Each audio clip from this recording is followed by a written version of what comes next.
तो मैं तो डिप्रेस हो गई थी, डिप्रेस बहुत हो गई थी। लेकिन फिर मैंने सोचा कि डिप्रेशन से कुछ भी नहीं चलेगा, आगे बढ़ना है और मेहनत भी करनी चाहिए। कि मेरा कितना रैंक आया वो देखने के लिए मेरे को बहुत क्यूरियोसिटी होती थी। कभी कभी सर मेरी रैंक पीछे आ जाती थी तो मेरे को लगता था कि नहीं, अभी मेरे को बहुत पुशअप करना है, मेरे को हार्ड वर्किंग और कंसिस्टेंसी रखना ही रखना है। कभी कभी मेंस के क्वेश्चन को देख के मेरे को लगता था कि कितने बड़े क्वेश्चन है, और एम्स में भी इतने बड़े क्वेश्चन आएंगे तो मैं कर पाऊंगी कि नहीं कर पाऊंगी।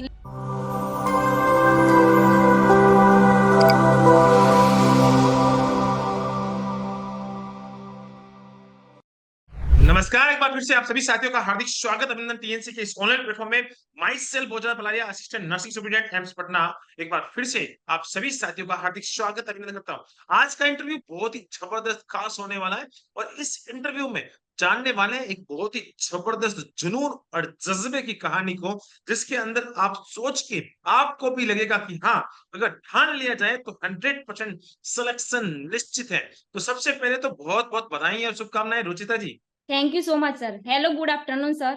माई कैसा सेल्फ लग रहा है रुचिता इस समय पटेल। आपको? मैं बहुत अच्छा फील कर रही हूँ सर। चलो, बहुत ही बढ़िया। और एक बहुत ही जबरदस्त रैंक आपने हासिल की है। डबल डिजिट आंकड़ा आपके पास है और ये लोगों का सपना होता है कि यार ये रैंक हासिल किए। तो सबसे पहले आज आपसे हमने बहुत सारे क्वेश्चंस पूछने हैं, बहुत सारी चीजें आपसे जाननी है। तो इस इंटरव्यू की शुरुआत करेंगे आपके अपने इंट्रोडक्शन से।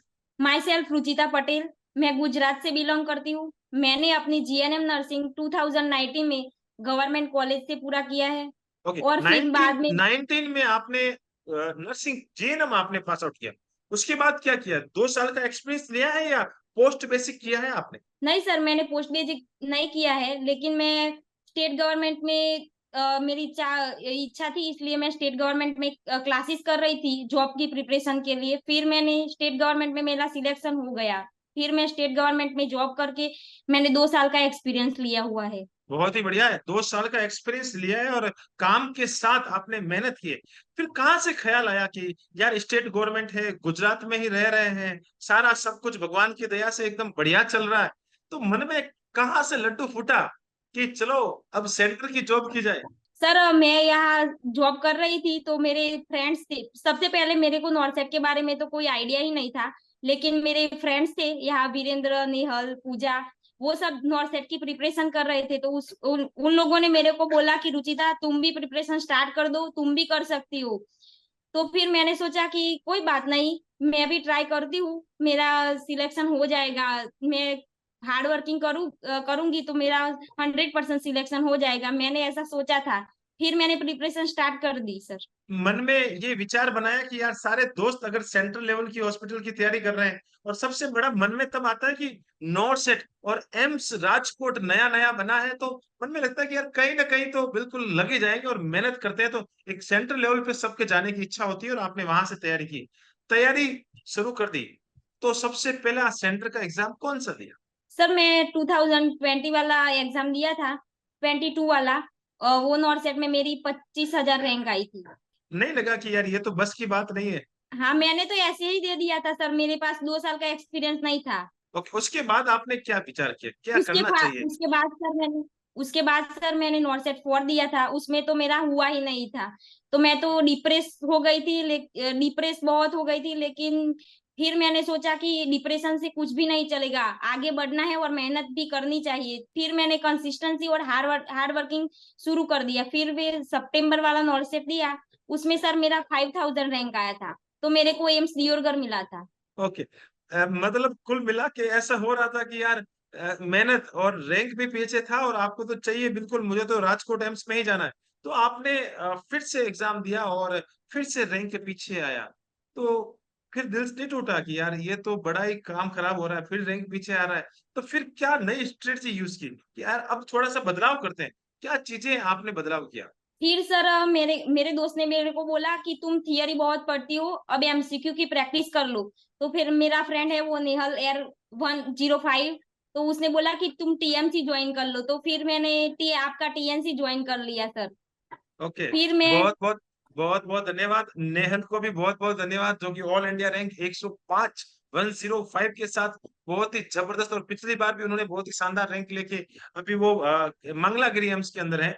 और इस समय उन्होंने आपको सजेशन दिया था कि थ्योरी से कुछ नहीं होने वाला है, प्रैक्टिस पे आओ और टीएनसी के साथ चलो, तो आप टीएनसी के साथ लगातार आगे बढ़े।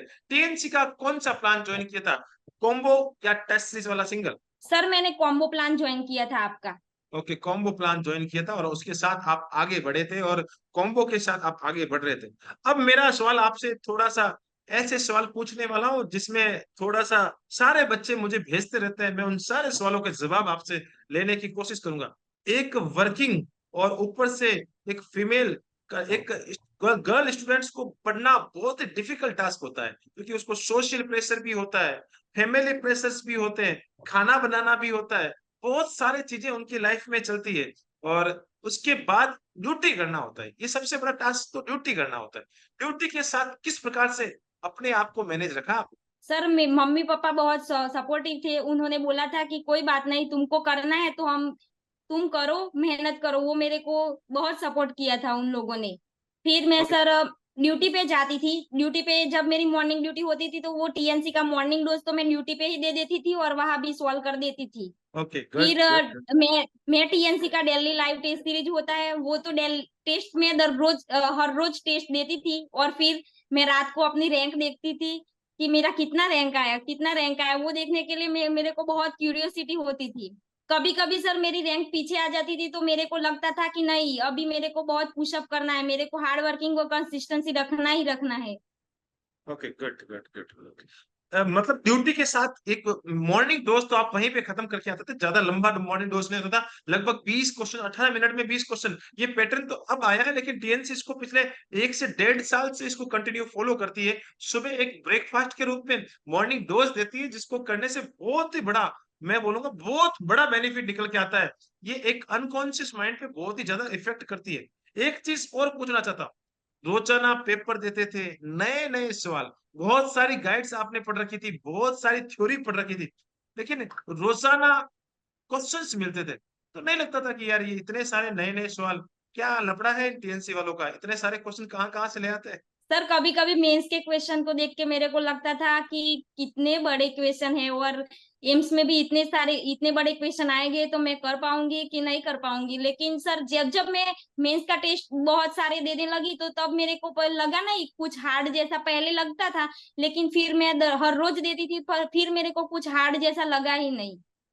ओके ओके, बिल्कुल। और अब सर मैं मेरा, आपका वीडियो एमसीक्यू बैच लिया था तो वो वीडियो देखती थी, उसमें भी रेशनल के साथ अवधेश सर बहुत अच्छा पढ़ाते थे। और आपकी यूट्यूब पे वो एडवांस सीरीज रखी थी ना आपने, वो यूट्यूब के भी सारे लेक्चर मैंने आपके देखे हैं। टीएनसी का मैंने एक भी टेस्ट भी नहीं छोड़ा, और टीएनसी का एक भी वीडियो एमसीक्यू बैच में भी सारे लेक्चर मैंने देख लिए हैं।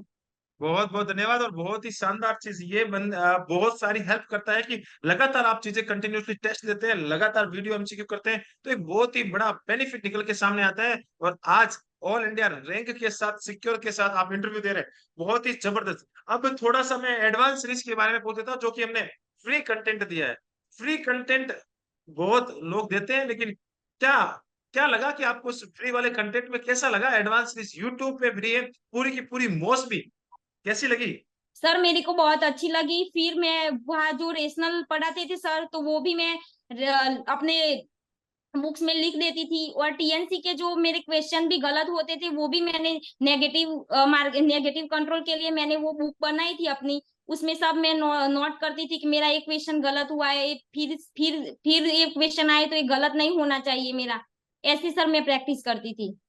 ओके, बहुत ही जबरदस्त। नेगेटिव सबके होते हैं और लगभग सबके नेगेटिव होते जाते हैं, तो अमूमन आपके कितने नेगेटिव होते थे कि आज यार मेरा इतने नेगेटिव हो गए, 5 नेगेटिव हो गए, 10 नेगेटिव हो गए, कितने नेगेटिव होते थे आपके? सर मेरे टीएनसी टेस्ट में तो 20-25 शायद इतने नेगेटिव होते थे।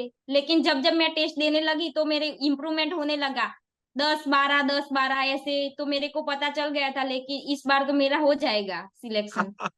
बहुत ही जबरदस्त। और धीरे धीरे आप मेहनत करते हैं तो सारी चीजें बहुत ही आपके फेवर में होती है। टेस्ट सीरीज के साथ वीडियो एमसीक्यू, और वीडियो एमसीक्यू दोनों चीजें जब एक सिमिलरिटी के साथ चलती है तो बहुत सारी चीजें नए नए आपके कंसेप्ट बनते हैं, और बहुत सारी चीजें अच्छा लगने लगता है। अब मेरा सवाल आपके एग्जाम के रिगार्डिंग पूछना चाहता हूँ। एग्जाम में जाने से पहले क्या डर नहीं था कि यार रुचिता टेंशन ना ले, अब सब कुछ अच्छा होने वाला है? सर एग्जाम के बाहर मैं खड़ी थी तो मेरे को बहुत सारे स्टूडेंट को देख के ऐसा लगा कि मेरा होगा कि नहीं होगा, लेकिन फिर मैंने सोचा कि मैंने टीएनसी में इतने अच्छे रैंक लाती थी, मेरा नेगेटिव मार्किंग भी कम था, तो लेकिन शायद मेरा हो जाएगा, मेरे को ऐसा लगा था। फिर मैं जब सर एग्जाम हॉल में गई, जब मैंने पेपर देखा तो मेरे को लगा ये तो टीएनसी का पेपर ही है, ऐसा टीएनसी वालों ने ही पेपर बनाया है क्या। फिर सब मैंने तो जो भी क्वेश्चन देखती थी वो भी मेरे को लगता था ये भी टीएनसी का है, ये भी टीएनसी का है, सब मेरे को ऐसा लग रहा था कि टीएनसी के ही क्वेश्चन है। ओके, तो डर लगने की तो बात थी ही नहीं, और आपको ऐसा लग रहा था कि मैं टीएनसी का पेपर दे रही हूँ, मुझे कोई डर नहीं है। और आपने पेपर सर कितने टीएनसी क्वेश्चंस? से भी थोड़ा इजी, नॉर्थ सेट का लेवल तो टीएनसी से भी थोड़ा इजी था, मेरे को ऐसा लगा। बिल्कुल, बहुत ही जबरदस्त बात है कि नॉर्थ सेट ने इस बार टीएनसी से भी लेवल कम रखा है, कि टीएनसी इससे ज्यादा लेवल के क्वेश्चन बनाती है, लेकिन नॉर्थ सेट ने तो बच्चों को आसान लगता है कि यार ये तो बहुत ही आसान है। अब मैं आपको प्रीलिम्स और मेंस की बात करना चाहता हूँ। प्रीलिम्स में कितने क्वेश्चंस और मेंस के अंदर कितने क्वेश्चंस अटेम्प्ट किए थे, और कितने राइट कितने रॉन्ग? सर प्रीलिम में मैंने 86 क्वेश्चन किए थे, और मेंस में लेकिन प्रीलिम्स में मेंस में मैंने सर 96 क्वेश्चन अटेंड किए थे। कितने राइट कितने रॉन्ग? सर मेंस में मेरे 77 राइट हुए थे और बाकी वाले गलत। 90 गलत हो गए थे, ओके, 19 गलत 77 के हुए थे। बाद 19 वाले क्वेश्चन गलत हो गए थे, और इस तरीके से आपने बहुत ही जबरदस्त, बहुत ही अच्छी एक्यूरेसी बोलूंगा मैं, कि मेहनत करते हैं तो मेहनत के साथ एक्यूरेसी आती है, प्रैक्टिस से एक्यूरेसी आती है, और सारी चीजें बहुत ही। अब मेरा सवाल आपसे, ड्यूटी करते हैं और ड्यूटी 8 घंटे की तो ड्यूटी चली जाती है, उसके बाद बहुत ही कम समय बचता है ड्यूटी वालों के पास, लगभग 6 से 7 घंटा बचता है। उसमें अपने आप को कैसे मैनेज किया कि यार मुझे ज्यादा प्रैक्टिस करनी है कि मुझे ज्यादा थ्योरी पढ़नी है, दोनों में से किस प्रकार से बैलेंस बनाया आप? सर मैंने अपना शेड्यूल फिक्स रखा था, 2 घंटे मेरे को पढ़ना है तो वो मैं थियरी पढ़ूंगी, और जितना भी टाइम बच उसके बाद जो टाइम बचा हुआ है मेरे को, उसमें मेरे को क्वेश्चन ही प्रैक्टिस करनी है, तो सब मैं क्वेश्चन ही प्रैक्टिस करती थी, थियरी पे मैं इतना ज्यादा फोकस नहीं किया है।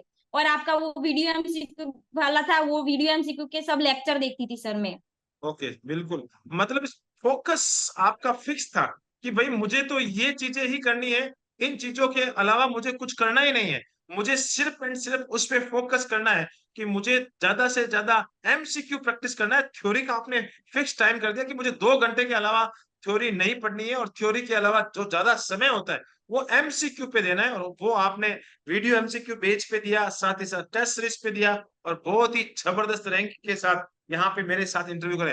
कौन कौन सी ऐसी बुक्स है जो रुचिता को एक अच्छी रैंक लाने में हेल्प कर रही थी? सर मेरी फेवरेट बुक है target high, PR Yadav, mostly okay, तीनों बहुत ही बुक की है मैंने भी सर। तीनों बुकों को फेवरेट बताया है। मैं इसलिए ये बार बार क्वेश्चन पूछता हूँ कि बच्चों को लगता है कि बच्चे सोचते हैं कि यार बहुत सारे सोशल मीडिया पे बुक्स आती थी। मैं ये आपसे ही पूछ लेता हूँ क्योंकि बच्चों के क्वेश्चन है।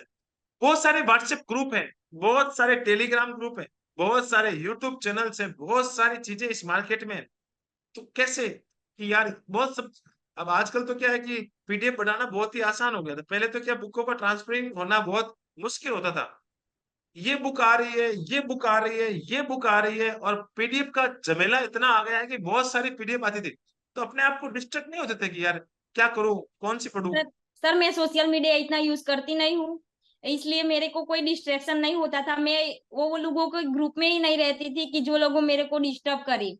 इसलिए मैं खुद से ही सेल्फ पढ़ाई करती थी, मेरे को जो अच्छा लगे मेरे को ये करना है तो मेरे को यही करना है, और दूसरा जो कुछ एडवाइस दे वो मेरे को नहीं पसंद है तो मैं नहीं लेती थी। बिल्कुल, बहुत ही जबरदस्त एक फोकस स्टडी कि भैया मुझे कोई मतलब नहीं है सोशल मीडिया से, मुझे कोई मतलब नहीं है इंस्टाग्राम से, कोई मतलब नहीं है फेसबुक से, और कोई मतलब नहीं है यूट्यूब से।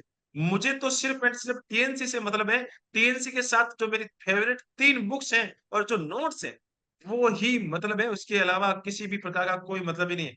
बहुत ही जबरदस्त बातें हैं, और ये मैं इसलिए बार बार पूछता हूँ कि ये बच्चों को फायदा दे। आप हमेशा, ये होता है ना कि भाई मेरे दोस्त का सिलेक्शन हो गया, जैसे आपने बताया कि मेरा दोस्त का हो गया, उनका हो गया, और कोई ऐसा दोस्त है जिनकी एक बहुत ही जबरदस्त रैंक आई हो और आपके साथ में था, उसका सिलेक्शन हो गया हो? सर मेरा वो फ्रेंड है नेहल, उसका सिलेक्शन हुआ था मंगलागिरी एम्स में, और वो मेरी फ्रेंड है, पूजा, उसका भी एम्स मंगलागिरी में सिलेक्शन हुआ था, लेकिन वो कुछ घर के इश्यू थे इसलिए वो नहीं गई थी मंगलागिरी एम्स में।